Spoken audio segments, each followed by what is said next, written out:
ಆತ್ಮೀಯ ಸ್ಪರ್ಧಾರ್ಥಿಗಳಿಗೆ ಶಾರದಾ ವಿದ್ಯಾಲಯ ಮೂಡಲಗಿಯಿಂದ ಆತ್ಮೀಯ ಸ್ವಾಗತವನ್ನು ಕೋರ್ತಾ ನಾವಿವತ್ತು ಅಗ್ನಿವೀರ್ ಜಿಡಿಗೆ ಸಂಬಂಧಪಟ್ಟಂತ ಜಿಕೆ ಪ್ರಾಕ್ಟೀಸ್ ಅನ್ನ ಮಾಡ್ತಾ ಹೋಗೋಣ.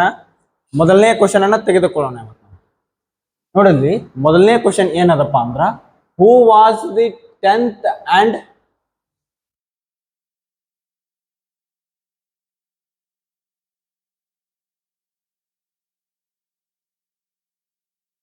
Who was the 10th and last Guru of Sikh ಅಂದ್ರೆ ಸಿಖ್ಖರ 10ನೇ ಮತ್ತು ಕೊನೆಯ ಗುರು ಯಾರತ್ ಕೇಳ್ಯಾರಿಲ್ಲ. ಸಿಖ್ಖರ 10ನೇ ಮತ್ತು ಕೊನೆಯ ಗುರು ಯಾರತ್ ಕೇಳ್ಯಾರಿಲ್ಲ. ಇನ್ನ ಇಲ್ಲಿ ನಾವು ನೋಡ್ಬೇಕಾಗಿದ್ದೆ ಏನಪ್ಪಾ ಅಂದ್ರ ಸಿಖ್ ಧರ್ಮವನ್ನ ಸ್ಥಾಪನೆ ಮಾಡಿದವ್ರು ಯಾರು, ಮೊದಲಿಗೆ ಸಿಖ್ ಧರ್ಮವನ್ನ ಸ್ಥಾಪನೆ ಮಾಡಿದವ್ರು ಯಾರು ಅನ್ನೋದನ್ನ ನೋಡೋಣ. ಸಿಖ್ ಧರ್ಮವನ್ನ ಸ್ಥಾಪನೆ ಮಾಡಿದವ್ರು ಯಾರಪ್ಪ ಅಂದ್ರ ಗುರುನಾನಕರು. ಸಿಖ್ ಧರ್ಮವನ್ನ ಸ್ಥಾಪನೆ ಮಾಡಿದವರು ಯಾರು? ಗುರು ನಾನಕ ದೇವ 1469ರಲ್ಲಿ ಪ್ರಸ್ತುತ ಪಾಕಿಸ್ತಾನದ ತಳವಂಡಿ ಅನ್ನುವಂತ ಗ್ರಾಮದಲ್ಲಿ ಜನನ ಹೊಂದಿದರು. ಯಾರು? ಗುರುನಾನಕರು. ಗುರುನಾನಕರು ಸಿಖ್ ಧರ್ಮವನ್ನ ಸ್ಥಾಪನೆ ಮಾಡಿದ್ರು.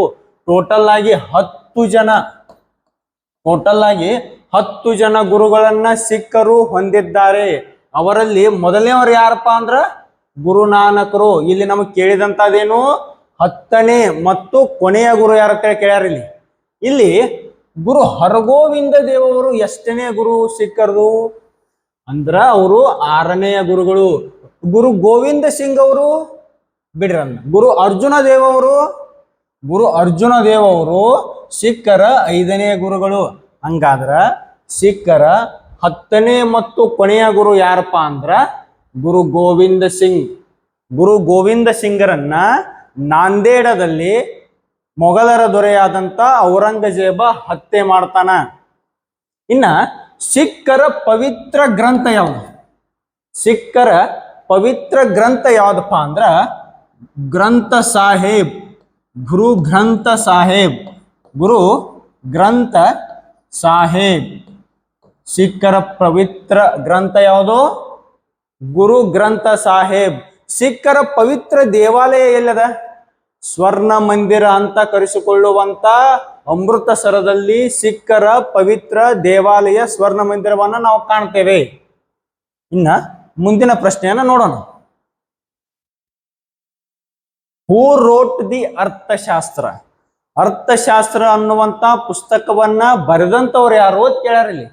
ಹೂ ರೋಟ್ ದಿ ಅರ್ಥಶಾಸ್ತ್ರ ಅನ್ನುವಂತ ಪುಸ್ತಕವನ್ನ ಬರೆದಂತವ್ರು ಯಾರು? ಆಪ್ಷನ್ಗಳು ನೋಡ್ರಿ. 1ನೇದ Chanakya, 2ನೇದ ಭಾನಭಟ್ಟ, 3ನೇದ Aryabhata, 4ನೇದ none of these. ಇಲ್ಲಿ ಅರ್ಥಶಾಸ್ತ್ರ ಅನ್ನುವಂತ ಪುಸ್ತಕವನ್ನ ಬರೆದಂತವ್ರು ಯಾರು ಅಂತ ಕೇಳ್ಯಾರ. ಇವರೆಲ್ಲರ ಬಗ್ಗೆ ನಾವು ಚರ್ಚೆ ಮಾಡ್ಕೋತ ಬರೋಣ. ಆರ್ಯಭಟ ಬರೆದಂತ ಪುಸ್ತಕ ಯಾವುದು?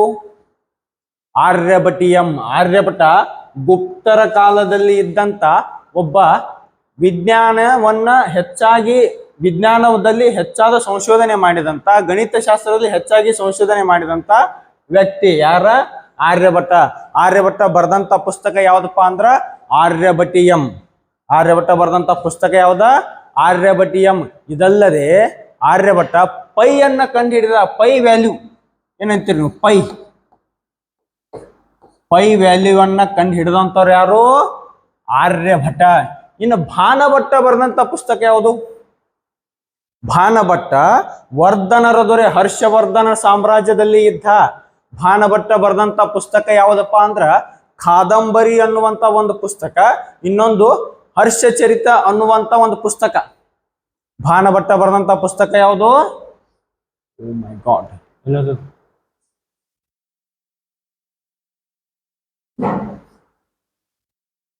ಭಾನಭಟ್ಟ ಬರೆದಂತ ಪುಸ್ತಕ ಯಾವುದು? ಹರ್ಷಚರಿತೆ ಮತ್ತು ಕಾದಂಬರಿ ಅನ್ನುವಂತ ಪುಸ್ತಕವನ್ನ ಬರೆದ. ಅರ್ಥಶಾಸ್ತ್ರ ಅನ್ನುವಂತ ಪುಸ್ತಕವನ್ನ ಬರೆದಂತ ಯಾರಪ್ಪ ಅಂದ್ರ ಚಾಣಕ್ಯ. ಚಾಣಕ್ಯನಿಗೆ ಇನ್ನ 2 ನೇಮ್ ಅದಾವು. ಒಂದು ಕೌಟಿಲ್ಯ, ಮತ್ತೊಂದು ವಿಷ್ಣುಗೋಪ. ಚಾಣಕ್ಯ, ಕೌಟಿಲ್ಯ, ವಿಷ್ಣುಗೋಪ ಇವು ಒಬ್ಬರದೇ ನೇಮು. ಯಾರ್ದು? ಚಾಣಕ್ಯ. ಅವನೇ ಅರ್ಥಶಾಸ್ತ್ರ ಅನ್ನುವಂತ ಪುಸ್ತಕವನ್ನ ಬರೆದ. ಇದು ಚಂದ್ರಗುಪ್ತ ಮೌರ್ಯನ ಆಸ್ಥಾನದಲ್ಲಿದ್ದಂತ ಒಬ್ಬ ವ್ಯಕ್ತಿ ಇತ್ತ ಚಾಣಕ್ಯ. ಇವ ಬರೆದಂತ ಪುಸ್ತಕ ನಮಗ 1905 ಸಿಕ್ಕ ಇಲ್ಲ. ಇವ ಬರೆದಂತ ಪುಸ್ತಕ 1905 ನಮಗ್ ಸಿಕ್ಕ ಇಲ್ಲ. 1905 ನಮ್ಮ ಕರ್ನಾಟಕ ರಾಜ್ಯದ ಮೈಸೂರಿನ ಓರಿಯೆಂಟಲ್ ಲೈಬ್ರರಿಯಲ್ಲಿ ಆರ್ ಶ್ಯಾಮಶಾಸ್ತ್ರಿ ಅನ್ನುವಂತ ವ್ಯಕ್ತಿ ತಾಳೆಗೆರೆಯ ಮೇಲೆ ಇರುವಂತ ಕೆಲ ಪ್ರತಿಗಳನ್ನ ತಗೊಂಡ್ ಬರ್ತಾನ. ಅಲ್ಲಿ ಕೌಟಿಲ್ಯನ ಆ ಒಂದು ಪ್ರತಿಗಳಲ್ಲಿ ಕೌಟಿಲ್ಯನ ಅರ್ಥಶಾಸ್ತ್ರಕ್ಕೆ ಸಂಬಂಧಪಟ್ಟಂತ ವಿಷಯಗಳಿದ್ದು ಅವನ್ನ ಆತ ಸಂಸ್ಕೃತ ಭಾಷೆಯಿಂದ ಇಂಗ್ಲಿಷ್ ಭಾಷೆಗೆ ತರ್ಜುಮೆ ಮಾಡಿ ಪ್ರಸ್ತುತವಾಗಿ ಪ್ರಕಟಣೆ ಮಾಡ್ತಾನೆ. ಅಲ್ಲಿಂದ ಈ ಅರ್ಥಶಾಸ್ತ್ರದ ಬಗ್ಗೆ ನಮಗೆ ಹೆಚ್ಚಾಗಿ ನಮಗೆ ನಾಲೆಜ್ ತಿಳಿತಾ ಬಂತು. ಇನ್ನ ಮುಂದಿನ ಪ್ರಶ್ನೆ ಹೋಗೋಣ. The famous book written by Gita Govinda. ಬಹಳ ಫೇಮಸ್ ಆಗಿರುವಂತ ಬುಕ್ ಗೀತಾ ಗೋವಿಂದವನ್ನ ಬರೆದಂತವ್ರು ಯಾರು ಅಂತ ಕೇಳ್ರಿ. ಗೀತಾ ಗೋವಿಂದ ಬುಕ್ಕವನ್ನ 12ನೇ ಶತಮಾನದಲ್ಲಿ ಸಂಸ್ಕೃತದಲ್ಲಿ ರಚನೆಯಾದಂತ ಶ್ರೀಕೃಷ್ಣನ ಬಗ್ಗೆ ತಿಳಿಸಿಕೊಡುವಂತ ಗೀತಾ ಗೋವಿಂದ ಪುಸ್ತಕವನ್ನ ಯಾರು ಬರೋದು? ಆಪ್ಷನ್ಗಳನ್ನು ನೋಡ್ಕೊತ ಬನ್ರಿ. ಕಾಳಿದಾಸ, ಭೋಜರಾಜನ ಆಸ್ಥಾನದಲ್ಲಿದ್ದಂತ ಕಾಳಿದಾಸ. ನೀವೆಲ್ಲರೂ ರಾಜ್ಕುಮಾರ್ ಅವರ ಪಿಕ್ಚರ್ ನೋಡಿರ್ತೀರಿ, ಕವಿರತ್ನ ಕಾಳಿದಾಸ.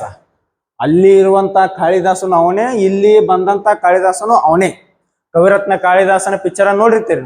ಈ ಕಾಳಿದಾಸ ಯಾವ ಪುಸ್ತಕಗಳನ್ನ ಬರೆದಪ್ಪ? ರಘುವಂಶ, ಕುಮಾರ ಸಂಭವ, ಅಭಿಜ್ಞಾನ ಶಾಕುಂತಲ, ಮೇಘದೂತ, ಹೀಗೆ ಹಲವಾರು ಪುಸ್ತಕಗಳನ್ನ ಬರೆದ ಕಾಳಿದಾಸ. ನಿಮ್ ಸಿಲಾಬಸ್ ಒಳಗ ಮೆನ್ಷನ್ ಮಾಡ್ಯಾರ ಬುಕ್ ಅಂಡ್ ಆಥರ್ಸ್ ಅಂತೇಳಿ. ಅದಕ್ಕೆ ನೀವು ಇವುಗಳ ಬಗ್ಗೆ ಹೆಚ್ಚಿಗೆ ಗಮನ ಕೊಡಬೇಕು. ಯಾರು ಯಾವ ಬುಕ್ಕ ಬರೆದ್ರು, ಯಾವ ಭಾಷೆ ಒಳಗ ಅದು ಐತಿ, ಇವುಗಳ ಬಗ್ಗೆ ನೀವು ಹೆಚ್ಚಿಗೆ ಗಮನ ಕೊಡಬೇಕು. ನೋಡ್ರಿ, ಇಲ್ಲಿ ಕಾಳಿದಾಸ ಬರೆದಂತ ಪುಸ್ತಕ ಯಾವುದು? ರಘುವಂಶ, ಕುಮಾರ ಸಂಭವ, ಮಾಳ್ವಿಕಾಗ್ನಿ ಮಿತ್ರ, ಮೇಘದೂತ, ಇಂಥವು ಹಲವಾರು ಪುಸ್ತಕಗಳನ್ನ ಕಾಳಿದಾಸ ಬರ್ದಾನ. ಇನ್ನು ಬಾಣಭಟ್ಟನ ನಾವು ಆಗ ಚರ್ಚೆ ಮಾಡಿದ್ವಿ. ಯಾವ್ಯಾವ ಬರ್ದಾನು? ಕಾದಂಬರಿ ಮತ್ತ ಹರ್ಷಚರಿತ. ವರ್ಧನರ ದೊರೆ ಹರ್ಷನ ಆಸ್ಥಾನದಲ್ಲಿದ್ದಂತ ವ್ಯಕ್ತಿ ಯಾರ? ಬಾಣಭಟ್ಟ. ಇನ್ನ ಮೀರಾಬಾಯಿ ಯಾರ ಪೈಕಿ? ಗಿರಿಧರ ಗೋಪಾಲ ಅಂತೇಳಿ ರಜಪೂತರ ಆಸ್ಥಾನದಲ್ಲಿ ಒಬ್ಬಕಿ ರಾಣಿ ಇತ್ತು. ಈಕಿ ತನ್ನ ಗಂಡನನ್ನ ಶ್ರೀಕೃಷ್ಣ ಅಂತೇಳಿ ತಿಳ್ಕೊಂಡು ಆರಾಧನೆ ಮಾಡಿ ಶ್ರೀಕೃಷ್ಣನ ಹೆಸರಿನಲ್ಲಿ ಕವಿತೆಗಳನ್ನ ಬರಿತಾಳ ಮೀರಾಬಾಯಿ. ಇನ್ನ ಇಲ್ಲಿ ಮೇನ್ ಏನಪ್ಪಾ ನಮಗೆ ಬೇಕಾಗಿರೋದು? The famous book was written by Gita Govinda. Gita Govinda ಅಂತಕ್ಕಂಥ ಬುಕ್ ಅನ್ನ ಬರೆದಂತವ್ರು ಯಾರಪ್ಪ ಅಂದ್ರೆ ಜಯದೇವ. 12ನೇ ಶತಮಾನದಲ್ಲಿ ಕಂಡು ಬಂದಂತ ಗೀತಾ ಗೋವಿಂದ ಅನ್ನುವಂತ ಬುಕ್ ಅನ್ನ ಸಂಸ್ಕೃತದಲ್ಲಿ ಬರೆದಂತವ್ರು ಯಾರಪ್ಪ ಅಂದ್ರ ಜಯದೇವ.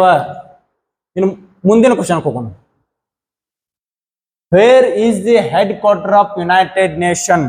ವಿಶ್ವಸಂಸ್ಥೆಯ ಕೇಂದ್ರ ಕಚೇರಿ ಎಲ್ಲಿದೆ ಅಂತ ಕೇಳ್ಯಾರ. ಇಲ್ಲಿ ವಿಶ್ವಸಂಸ್ಥೆಯ ಕೇಂದ್ರ ಕಚೇರಿ ಎಲ್ಲಿದೆ ಅಂತ ಕೇಳ್ಯಾರ. ಇಲ್ಲಿ ಆಪ್ಷನ್ ನೋಡ್ರಿ. 1ನೇದ ಲಂಡನ್, 2ನೇದ ನ್ಯೂಯಾರ್ಕ್, 3ನೇದ ಜಿನೇವಾ, 4ನೇದ ನ್ಯೂ ಡೆಲ್ಲಿ. ನಿಮ್ಗೆ ಆಪ್ಷನ್ ನೋಡ್ರನ ಗೊತ್ತಾಗತ್ತೆ. ಭಾರತದಾಗಂತೂ ಇದು ಇಲ್ಲ, ಹಂಗಾರೆ ನ್ಯೂ ಡೆಲ್ಲಿ ಅಲ್ಲ. ಇನ್ನು 3ರಾಗ ನೋಡು. ಇನ್ನು 3ರಾಗ ಲಂಡನ್ ಯಾವ ದೇಶದಾಗಿದು? ಇಂಗ್ಲೆಂಡ್ದೊಳಗ. ನ್ಯೂಯಾರ್ಕ್ ಅಮೇರಿಕಾದಾಗ. ಜಿನೇವಾ ಸ್ವಿಟ್ಜರ್ಲ್ಯಾಂಡ್ದಾಗ. ಹಂಗಾರ ಇವು ದೇಶಗಳನ್ನ ನೋಡ್ರ ಯುನೈಟೆಡ್ ನೇಷನ್ ಹೆಡ್ ಕ್ವಾರ್ಟರ್ ಎಲ್ಲಿತ್ತು ಅನ್ನೋದನ್ನ ಪ್ಲಾನ್ ಮಾಡಬಹುದು ನೀವು. ನೋಡ್ರಿ, ವಿಶ್ವಸಂಸ್ಥೆಯ ಕೇಂದ್ರ ಕಚೇರಿ ಕಂಡು ಬರೋದು ಈ ದೇಶಗಳನ್ನ ನೋಡ್ರೆ ನಿಮ್ಗೆ ಗೊತ್ತಾಕೋ. ವಿಶ್ವಸಂಸ್ಥೆಯ ಕೇಂದ್ರ ಕಚೇರಿ ಕಂಡು ಬರೋದು ಎಲ್ಲಿಪ್ಪ ಅಂದ್ರ ನ್ಯೂಯಾರ್ಕ್ ಒಳಗ. ವಿಶ್ವಸಂಸ್ಥೆಯನ್ನ ಸ್ಥಾಪನೆ ಯಾವಾಗ ಮಾಡಿರೋ? 1945 ಅಕ್ಟೋಬರ್ 24 ಅಂಟಾರ್ಟಿಕಾ ಚಾರ್ಟರ್ ಅನ್ನುವಂತ ಒಂದು ಘೋಷಣೆಯ ಮೂಲಕ ವಿಶ್ವಸಂಸ್ಥೆಯನ್ನ ಸ್ಥಾಪನೆ ಮಾಡ್ತಾರೋ. ವಿಶ್ವಸಂಸ್ಥೆ ಸ್ಥಾಪನೆಯಲ್ಲಿ ಶ್ರಮಿಸಿದಂತ ಪ್ರಮುಖ ವ್ಯಕ್ತಿಗಳು ಯಾರತ್ತ ಕೇಳಿದ್ರ? ರಷ್ಯಾದ Joseph Stalin, Franklin D Roosevelt, ಹೀಗೆ ಹಲವಾರು ವ್ಯಕ್ತಿಗಳು ವಿಶ್ವಸಂಸ್ಥೆಯ ಸ್ಥಾಪನೆಯಲ್ಲಿ ತಮ್ಮ ಪ್ರಮುಖವಾದಂತ ಪಾತ್ರವನ್ನ ವಹಿಸ್ಯಾರ. ವಿಶ್ವಸಂಸ್ಥೆಯ ಸ್ಥಾಪನೆ ಮಾಡಿದಂತ ದಿನವನ್ನ ಪ್ರತಿ ವರ್ಷ ವಿಶ್ವಸಂಸ್ಥೆ ಸ್ಥಾಪನಾ ದಿನ ಅಂತ ಆಚರಿಸ್ಕೊತ ಬರತ್ತಾರ. ಯಾವಾಗ? ಅಕ್ಟೋಬರ್ 24ಕ್ಕ ಪ್ರತಿ ವರ್ಷ ವಿಶ್ವಸಂಸ್ಥೆ ಸ್ಥಾಪನಾ ದಿನ ಅಂತ ಆಚರಣೆ ಮಾಡ್ಕೊತ ಬರತ್ತಾರ. ಹಂಗಾದ್ರ where is the head quarter of United Nation ಅಂದ್ರೆ ಯಾವ್ದಿಲ್ಲಿ? ನ್ಯೂಯಾರ್ಕ್. ಇನ್ನು ಜಿನೇವಾದಲ್ಲಿ ಯಾವ ಕಚೇರಿಗಳದಾವಪ್ಪ, ಯಾವ ಸಂಸ್ಥೆಗಳ ಕೇಂದ್ರ ಕಚೇರಿ ಇದಾವ ಅಂತ ಕೇಳಿದ್ರ World Trade Organization. World Trade Organization ನ ಕೇಂದ್ರ ಕಚೇರಿ ಎಲ್ಲೈತಿ? ಸ್ವಿಟ್ಜರ್ಲ್ಯಾಂಡ್ ದೇಶದ ಜಿನೇವಾದೊಳಗೈತಿ. ಇನ್ನ ಮುಂದಿನ ಪ್ರಶ್ನೆಗೆ ಹೋಗೋಣ ನಾವಿನ್ನು. Next, the national award given to the distinguished sportsman or woman in India is known as. ಇಲ್ಲಿ ಕೆಳಗೆ ಕೊಟ್ಟಿರುವಂತ ಅವಾರ್ಡ್ಗಳಲ್ಲಿ ಭಾರತದಲ್ಲಿ ಕ್ರೀಡೆಯಲ್ಲಿ ನೀಡುವಂತ ಪ್ರಶಸ್ತಿ ಯಾವ್ದಕ್ಕೆ ಕೇಳಿದೆ? ಕೆಳಗೆ ಏನು ಭಾರತ ರತ್ನ, ನೆಹರು ಅವಾರ್ಡ್, ಊರ್ವಶಿ ಮತ್ತು ಅರ್ಜುನ್ ಅವಾರ್ಡ್ ಇವುಗಳನ್ನ ಏನು ಕೊಟ್ಟಾರಲ್ಲ, ಇವುಗಳಲ್ಲಿ ಕ್ರೀಡಾ ಕ್ಷೇತ್ರದಲ್ಲಿ ನೀಡುವಂತ ಪ್ರಶಸ್ತಿ ಯಾವ್ದು ಅಂತ ಕೇಳ್ಯಾರ ಅವ್ರು. ನೋಡ್ರಿ, ಒಂದೇದ ಭಾರತ ರತ್ನ ಯಾವ ಕ್ಷೇತ್ರಕ್ಕೆ ನೀಡ್ತಾರೋ?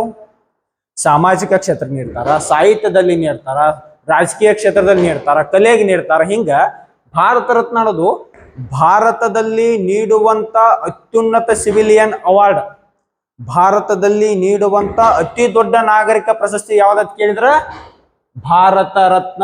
ಇನ್ನು ನೆಹರು ಅವಾರ್ಡ್ ಎಲ್ಲಿದಪ್ಪ? ನೆಹರು ಅವಾರ್ಡ್ ಯಾರಿಗೆ ನೀಡ್ತಾರಂದ್ರ ಸಂಶೋಧನೆಯ ಮೂಲಕ ಒಂದು ಹೊಸ ವಿಷಯಗಳನ್ನ ಯಾರು ಅಧ್ಯಯನ ಮಾಡಿ ಸಂಶೋಧನೆ ಮಾಡಿ ಜನರಿಗೆ ಕಲ್ಪಿಸ್ತಾರಲ್ಲ ಅಂತವ್ರಿಗೆ ನೆಹರು ಅವಾರ್ಡ್ ಅನ್ನ ಕೊಡ್ತಾರ. ಇನ್ನು ಊರ್ವಶಿ ಅವಾರ್ಡ್ ಬರ್ರಿ. ಊರ್ವಶಿ ಅವಾರ್ಡ್ ಆಕ್ಟ್ರೆಸ್ಗಳಿಗೆ ನೀಡ್ತಾರೆ. ಇದನ್ನ ಚಿತ್ರ ನಟರಿಗೆ ಊರ್ವಶಿ ಅವಾರ್ಡ್ ಅನ್ನ ನೀಡ್ತಾರೆ. ಇನ್ನು ಅರ್ಜುನ ಅವಾರ್ಡ್ ಯಾರಿಗೆ ಕೊಡ್ತಾರಪ್ಪ ಅಂದ್ರ ಸ್ಪೋರ್ಟ್ಸ್ ಮನ್ಗೆ ಮತ್ತು ಸ್ಪೋರ್ಟ್ಸ್ ವುಮನ್ಗೆ, ಕ್ರೀಡಾ ಕ್ಷೇತ್ರದಲ್ಲಿ ಸಾಧನೆಯನ್ನ ಗೈದಂತ ವ್ಯಕ್ತಿಗಳಿಗೆ ಅರ್ಜುನ್ ಅವಾರ್ಡ್ ಅನ್ನ ಕೊಡ್ತಾರ. ಆನ್ಸರ್ ಯಾವ್ದಪ್ಪ ಇಲ್ಲಿ? Option D. ಇನ್ನ ಇಲ್ಲಿ ಬರ್ರಿ, ಭಾರತದಲ್ಲಿ ಸಾಮಾಜಿಕ ಕ್ಷೇತ್ರದಲ್ಲಿ ಅಥವಾ ಭಾರತದಲ್ಲಿ ನೀಡುವಂತ ಅತ್ಯುನ್ನತ ನಾಗರಿಕ ಪ್ರಶಸ್ತಿ ಯಾವ್ದಪ್ಪ ಅಂದ್ರ ಭಾರತ ರತ್ನ. ಇನ್ನ ಭಾರತದಲ್ಲಿ ಕ್ರೀಡಾ ಕ್ಷೇತ್ರದಲ್ಲಿ ನೀಡುವಂತ ಅತ್ಯುನ್ನತ ಪ್ರಶಸ್ತಿ ಯಾವ್ದತ್ ಕೇಳಿರ? ಭಾರತದಲ್ಲಿ ಕ್ರೀಡಾ ಕ್ಷೇತ್ರದಲ್ಲಿ ನೀಡುವಂತ ಅತ್ಯುನ್ನತ ಪ್ರಶಸ್ತಿ ಯಾವ್ದತ್ ಕೇಳಿರ ಮೇಜರ್ ಧ್ಯಾನ್ ಚಂದ್ ಖೇಲ್ ರತ್ನ. ಮೇಜರ್ ಧ್ಯಾನ್ ಚಂದ್ ಖೇಲ್ ರತ್ನ ಪ್ರಶಸ್ತಿ. ಮೇಜರ್ ಧ್ಯಾನ್ ಚಂದ್ ಖೇಲ್ ರತ್ನ ಪ್ರಶಸ್ತಿ.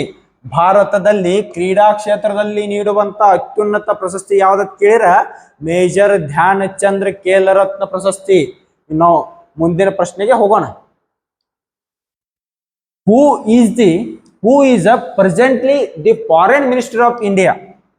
ಪ್ರಸ್ತುತ ಭಾರತದ ವಿದೇಶಾಂಗ ಮಂತ್ರಿ ಯಾರಾಗಿರೋದು ಕೇಳಿದೆ.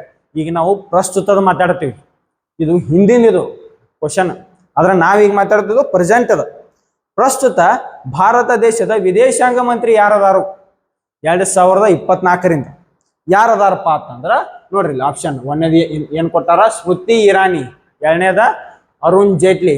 ಮೂರನೇದ ಸುಷ್ಮಾ ಸ್ವರಾಜ್. ನಾಲ್ಕನೇದ ಎಸ್ ಜೈಶಂಕರ್.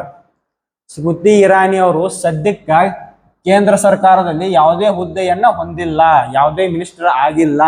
ಇನ್ನ ಅರುಣ್ ಜೇಟ್ಲಿ ಅವರು ಸದ್ಯಕ್ಕ ಇಲ್ಲ, ಅವರು ತಮ್ಮ ದೇಹ ತ್ಯಾಗ ಮಾಡ್ಯಾರೋ, ಭಾಳ ದಿವಸ ಆತು. ಇನ್ನು ಸುಷ್ಮಾ ಸ್ವರಾಜ್ ಅವರು ಪ್ರಸ್ತುತ ನಮ್ಮೊಡನೆ ಇಲ್ಲ, ಅವರು ತಮ್ಮ ದೇಹ ತ್ಯಾಗವನ್ನ ಮಾಡಿ ಭಾಳ ದಿವಸ ಆತು. ಉಳಿದಂತವ್ರು ಯಾರಿನ್ನ? ಎಸ್ ಜೈಶಂಕರ್. ಎಸ್ ಜೈಶಂಕರ್ ಅವ್ರದಾರ.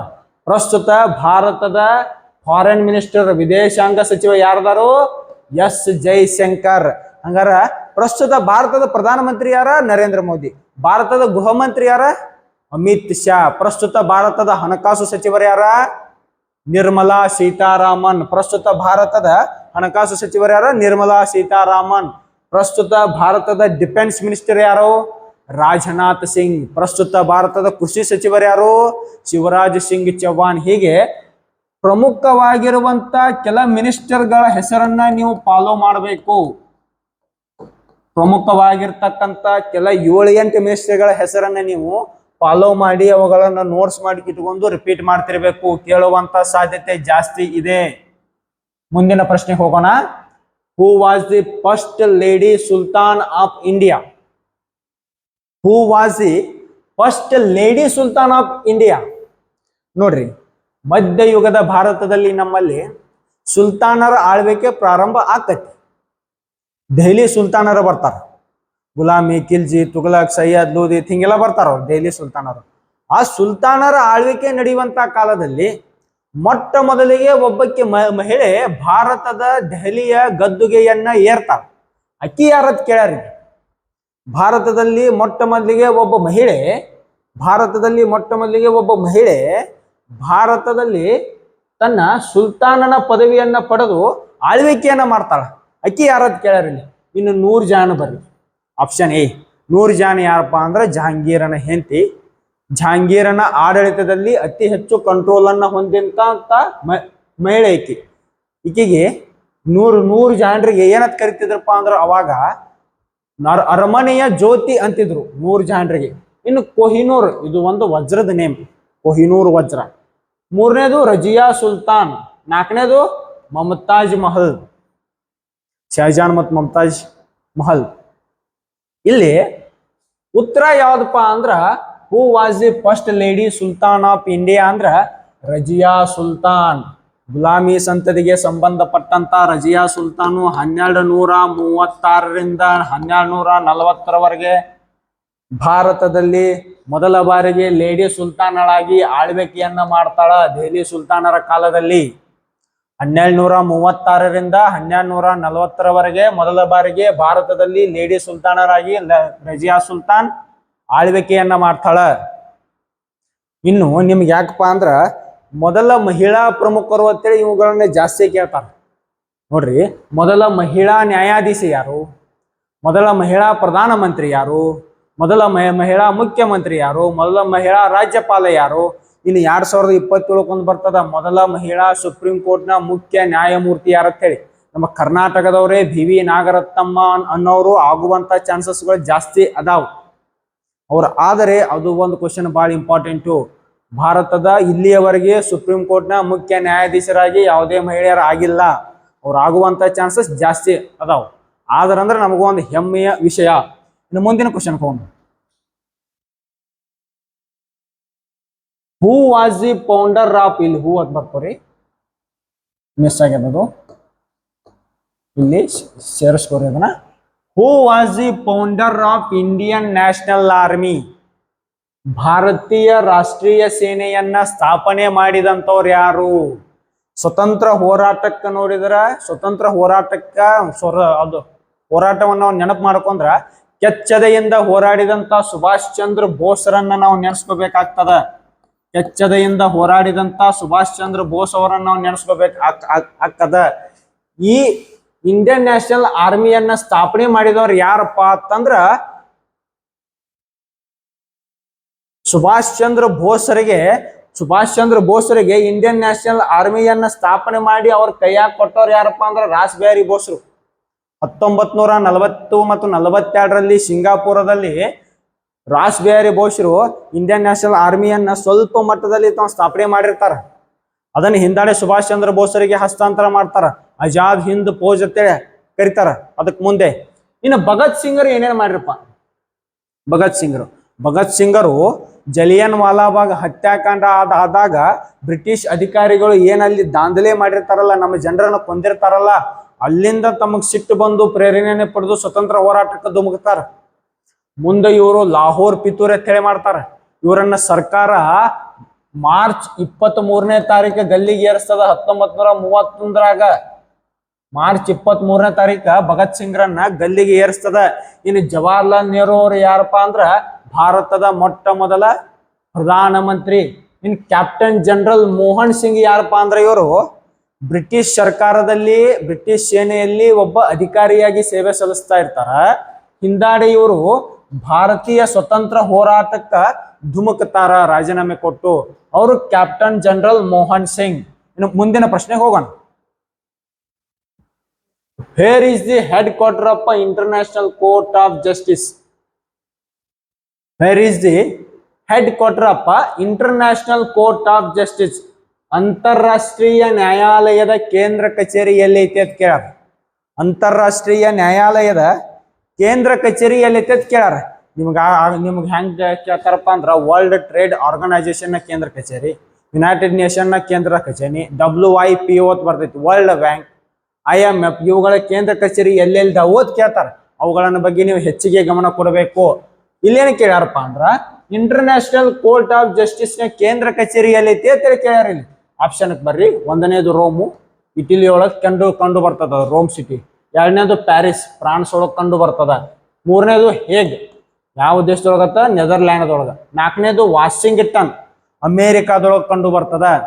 ಇಲ್ಲಿ ಇಂಟರ್ನ್ಯಾಷನಲ್ ಕೋರ್ಟ್ ಆಫ್ ಜಸ್ಟಿಸ್ ಎಲ್ಲಿ ಐತಿಪ್ಪ ಅಂದ್ರ ನೆದರ್ಲ್ಯಾಂಡ್ ದೇಶದ ಹೇಗ್ ಒಳಗ ಅದ. ಇಂಟರ್ನ್ಯಾಷನಲ್ ಕೋರ್ಟ್ ಆಫ್ ಜಸ್ಟಿಸ್ ನ ಕೇಂದ್ರ ಕಚೇರಿ ಎಲ್ಲಿ ಐತಿಪ್ಪ ಅಂದ್ರ ನೆದರ್ಲ್ಯಾಂಡ್ ದೇಶದ ಹೇಗ್ ಒಳಗ ಐತಿ. ಇನ್ನು ರೋಮ್ ಸಿಟಿ ಒಳಗೆ ಏನ್ ಕಂಡು ಬರ್ತದಪ್ಪ, ಫುಡ್ ಅಂಡ್ ರಿಸರ್ಚ್ ಆರ್ಗನೈಸೇಷನ್ ಕಂಡು ಬರೋದಲ್ಲಿ ರೋಮ್ ಸಿಟಿ ಒಳಗ. ಇನ್ನು ಪ್ಯಾರಿಸ್ ಒಳಗ ಯುನೆಸ್ಕೋದ ಕೇಂದ್ರ ಕಚೇರಿ ಕಂಡು ಬರ್ತದ ಎಲ್ಲಿ, ಪ್ಯಾರಿಸ್ ಒಳಗ. ಇನ್ನು ವಾಷಿಂಗ್ಟನ್ ಒಳಗ IMF ಮತ್ತು ವರ್ಲ್ಡ್ ಬ್ಯಾಂಕ್ ನ ಕೇಂದ್ರ ಕಚೇರಿ ಕಂಡು ಬರ್ತದ. ಮುಂದಿನ ಪ್ರಶ್ನೆಗೆ ಹೋಗೋಣ. ದಿ ಜಲಿಯನ್ ವಾಲಾಬಾಗ್ ಇಸ್ ಲೊಕೇಟೆಡ್ ಇನ್ ಜಲಿಯನ್ ವಾಲಾಬಾಗ್ ಅನ್ನುವಂಥದ್ದು ಎಲ್ಲಿ ಐತಿ ಅಂತ ಕೇಳ್ಯಾರ. ಆಪ್ಷನ್ಗಳು ನೋಡ್ರಿ. ಭಾಗವಾರ, ಅಮೃತಸರ, ಗಾಂಧಿನಗರ, ಫಿರೋಜ್ಪುರ್. ಮೊದಲಿಗೆ ನಾವು ಜಲಿಯನ್ ವಾಲಾಬಾಗ್ ಅಂದ್ರೆ ಏನದ ಅನ್ನೋದನ್ನ ನೋಡೋಣ. 1913 ಏಪ್ರಿಲ್ 13ರಂದು 1919 ಏಪ್ರಿಲ್ 13ರಂದಿಗೆ ಏನಾಕೈತಪ್ಪ ಅಂದ್ರ ಬ್ರಿಟಿಷರು ರೌಲತ್ ಅನ್ನುವಂತ ಒಂದು ಆಕ್ಟ್ ಅನ್ನ ತಂದಿರ್ತಾರ.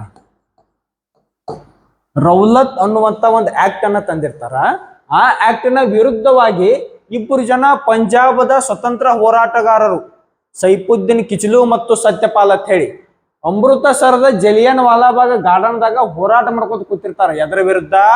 ರೌಲತ್ ಕಾಯ್ದೆಯ ವಿರುದ್ಧ ಸೈಫುದ್ದೀನ್ ಕಿಚ್ಲು ಮತ್ತು ಸತ್ಯಪಾಲರು ಜಲಿಯನ್ ವಾಲಾಬಾಗ್ ಅನ್ನುವಂತ ಒಂದು ಪ್ಲೇಸ್ ಒಳಗ, ಅನ್ನುವಂತ ಒಂದು ಗಾರ್ಡನ್ ಒಳಗ ಹೋರಾಟ ಮಾಡ್ಕೊತ ಕೂತಿರ್ತಾರ. ಯಾವುದರ ವಿರುದ್ಧ? ರೌಲತ್ ಕಾಯ್ದೆಯ ವಿರುದ್ಧ.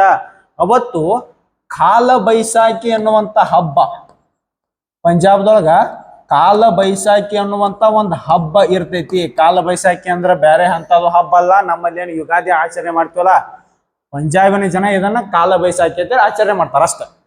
ಕಾಲ ಬೈಸಾಖಿ ಹಬ್ಬ ಅವತ್ತಿವರು ಹೋರಾಟ ಮಾಡ್ತಿರ್ತಾರೆ. ಯಾವುದರ ವಿರುದ್ಧ? ರೌಲತ್ ಕಾಯ್ದೆಯ ವಿರುದ್ಧ. ಇವರು ಹೋರಾಟ ಮಾಡ್ತಾ ಇರುವಂತ ಸುದ್ದಿಯನ್ನ ತಿಳಿದಂತ ಬ್ರಿಟಿಷ್ ಅಧಿಕಾರಿ ಜನರಲ್ ಡಯರ್ ಏನ್ ಮಾಡ್ತಾನಪ್ಪ ಅಂದ್ರ ಅಲ್ಲಿ ಸಡನ್ ಆಗಿ ಬರ್ತಾನೆ ಜಲಿಯನ್ ವಾಲಾಬಾಗಕ್ಕೆ ಬಂದು ಯಾವುದೇ ಮುನ್ಸೂಚನೆಯನ್ನ ನೀಡದ ಅಲ್ಲಿ ನೆರೆದಿರ್ತಕ್ಕಂತ ಜನರ ಮೇಲೆ ಗುಂಡಿನ ದಾಳಿಯನ್ನ ಮಾಡಿಸ್ತಾನ. ಯಾವುದೇ ಮುನ್ಸೂಚನೆಯನ್ನ ನೀಡದ ಜಲಿಯನ್ ವಾಲಾಬಾಗಕ್ಕೆ ಬಂದ ರೌಲತ್ ಕಾಯ್ದೆಯ ವಿರುದ್ಧ ಹೋರಾಟ ಮಾಡ್ತಕ್ಕಂತ ಜನರ ಮೇಲೆ ಗುಂಡಿನ ದಾಳಿಯನ್ನ ಮಾಡಿಸ್ತಾನ. ಆ ಗುಂಡಿನ ದಾಳಿಯೊಳಗ ಬ್ರಿಟಿಷ್ ಒಂದು ರೆಕಾರ್ಡ್ಗಳ ಪ್ರಕಾರ 300ಕ್ಕೂ ಹೆಚ್ಚು ಜನ ಸತ್ರು ಅಂತ ಹೇಳ್ತಾರ. ಬ್ರಿಟಿಷ್ ರೆಕಾರ್ಡ್ ಪ್ರಕಾರ 300ಕ್ಕೂ ಹೆಚ್ಚು ಜನ ಸತ್ರು ಅಂತಾರ. ಆದ್ರ ಭಾರತೀಯ ಇತಿಹಾಸಕಾರರ ಪ್ರಕಾರ ಬಹಳ ಜನ ಸತ್ರು. 300 ಅಟ್ಟ ಅಲ್ಲ, 1000, 10,000, 7,000 ಹಿಂಗೆಲ್ಲ ಸಂಖ್ಯೆಗಳು ಬರ್ತಾವ. ಆದ್ರ ಬ್ರಿಟಿಷರು ಕಮ್ಮಿ ಸಾವನ್ನ ನಮಗ್ ತೋರಿಸಿರಲ್ಲಿ. ಇನ್ನ ಇಲ್ಲಿ ಏನಾತಪ್ಪ, ಜನರಲ್ ಡಯರ್ ಏನ್ ಮಾಡಿರ್ತಾನೆ, ಇಲ್ಲಿ ಈ ಹತ್ಯಾಕಾಂಡಕ್ಕೆ ಕಾರಣ ಯಾರಪ್ಪ ಅಂದ್ರೆ ಜನರಲ್ ಡಯರ್. ಈ ಜನರಲ್ ಡಯರ್ ಅನ್ನ ಟಾರ್ಗೆಟ್ ಮಾಡ್ತಾನ ಒಬ್ಬ ಮನುಷ್ಯ, ಸಣ್ಣ ಹುಡುಗ. ಯಾರಪ್ಪ ಅಂದ್ರ ಉಧಮ್ ಸಿಂಗ್. ಯಾರು? ಉಧಮ್ ಸಿಂಗ್ ಜಲಿಯನ್ ವಾಲಾಬಾಗ್ ಹತ್ಯಾಕಾಂಡಕ್ಕೆ ಕಾರಣನಾದಂತ ಜನರಲ್ ಡಯರ್ ಅನ್ನ ಟಾರ್ಗೆಟ್ ಮಾಡಿ 1940ಕ್ಕೆ ನೋಡ್ರಿ, ಇದಾಗಿದೆ ಯಾವಾಗ? 1919ಕ್ಕೆ. 1940ರವರೆಗೆ ಉಧಮ್ ಸಿಂಗ್ ಕಾಯ್ಕೋತ ಕುಂದಿರ್ತಾನ. ಉಧಮ್ ಸಿಂಗ್ 1940ರವರೆಗೆ ಕಾಯ್ಕೋತ ಕೂತು ಜನರಲ್ ಡಯರ್ನ ಟಾರ್ಗೆಟ್ ಮಾಡಿ ಜನರಲ್ ಡಯರ್ನ ಹತ್ಯೆ ಮಾಡ್ತಾನ. ಸೇಡಿಗೆ ಸೇಡು ತೀರ್ಸ್ಕೊಂತಾನ. ಜಲಿಯನ್ ವಾಲಾಬಾಗದಲ್ಲಿ ಏನಿ ಜನರಲ್ ಡಯರ್ ನಮ್ಮ ಜನರನ್ನ ಹತ್ಯೆ ಮಾಡಿರ್ತಾನಲ್ಲ ಕಾಲ ಬೈಸಾಖಿ ದಿವಸ ಗುಂಡಿನ ದಾಳಿಯನ್ನ ಮಾಡಿ, ಅದ್ರ ಸೇಡನ್ನ ಉಧಮ್ ಸಿಂಗ್ 1940ಕ್ಕೆ ತೀರ್ಸ್ಕೊತಾನ ಜನರಲ್ ಡಯರನ್ನ ಹತ್ಯೆ ಮಾಡಿ. ಇಷ್ಟಿಗೆ ಇವತ್ತಿನ ಕ್ಲಾಸ್ ಸಾಕು. ಮತ್ತೆ ನಾಳೆಗೆ ಮತ್ತೊಂದು ಸ್ವಲ್ಪ ಮಾಡೋಣ. ಯಾರಾದರೂ ವಿದ್ಯಾರ್ಥಿಗಳು ನಮ್ಮ ಅಕಾಡೆಮಿಗೆ ಬರೋರಿದ್ರೆ ಇಲ್ಲಿ ಮೇಲಿನ ಸಂಖ್ಯೆಗೆ ಕಾಂಟ್ಯಾಕ್ಟ್ ಮಾಡ್ರಿ. 8088223005